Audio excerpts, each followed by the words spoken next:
நிலை வாழ்வை நோக்கி தவக்காலத்தின் 9ஆம் நாள் தியானம். நலம் பெற விரும்புகிறீரா? இயேசு எருசலேமுக்கு வருகிறார். அங்கு ஆட்டு வாயிலுக்கு அருகில் 5 மண்டபங்கள் கொண்ட குளம் இருக்கிறது. அதன் பெயர் பெதஸ்தா அல்லது பெத்சதா. இதன் பொருள் இரக்கத்தின் வீடு. பலர் அங்கு இருக்கிறார்கள். அனைவரும் சுகம் பெற வந்திருக்கிறார்கள். குளம் கலக்கப்படும் போது முதலில் இறங்க வேண்டும். சற்று வலிமை உள்ளவர்கள் அல்லது பிறரின் உதவி உள்ளவர்கள் இறங்கி விடுகிறார்கள். 38 வருட வியாதியுள்ள ஒரு மனிதன், அவர் மேல் இயேசுவின் பார்வை போகிறது.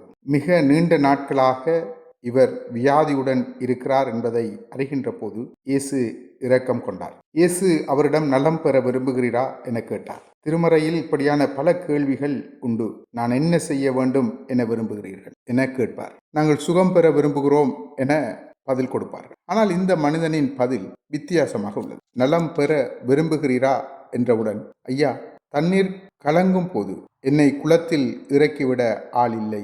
நான் போக முதல் வேறு ஒருவர் இறங்கி விடுகிறார் என பதிலளித்தார். இயேசுவின் பணி இறை அன்பை வெளிப்படுத்தி அவர்களுக்கு மறுக்கப்பட்டுள்ள வாழ்வை மறுபடியும் பெற்றுக் கொடுப்பதுதான். இங்கு வாழ்வு மறுக்கப்பட்டு உதவி செய்ய யாரும் இல்லாத தனிமையாக விடப்பட்ட ஒரு மனிதனை இயேசு கருணையுடன் கண்ணோக்கினார். 38 வருட காலம் இவரின் வாழ்வு மறுக்கப்பட்டுள்ளது என்பதை உணர்கிறார். நம்பிக்கையற்று இனியும் எனக்கு வாழ்வு வருமா என விரக்தியின் நிலையில் இருக்கும் மனிதனை பார்த்து, உன் படுக்கையை எடுத்துக்கொண்டு போ என்று சொன்னார். தண்ணீரிலும் பெரியவர், தேவதூதனிலும் பெரியவர் உங்கள் நடுவில் இருக்கிறார். அவர் ஒடுக்கப்பட்ட நசுக்கப்பட்ட பாவிகளின் நண்பன். அவர் வாழ்வை உயிர்ப்பிப்பவர், மறுபடியும் வாழும் உரிமையை பெற்று தருகிறார் என்பதை இங்கு ஜோவான் நமக்கு சான்றாக தருகிறார். நிலை வாழ்வை நோக்கிய நமது பயணத்தில் தேவையுள்ளவர்கள், நம்பிக்கை இழந்தவர்கள், வாழ்வு மறுக்கப்பட்டவர்களை கரிசனையுடன் நோக்குவோம். இறை அன்பை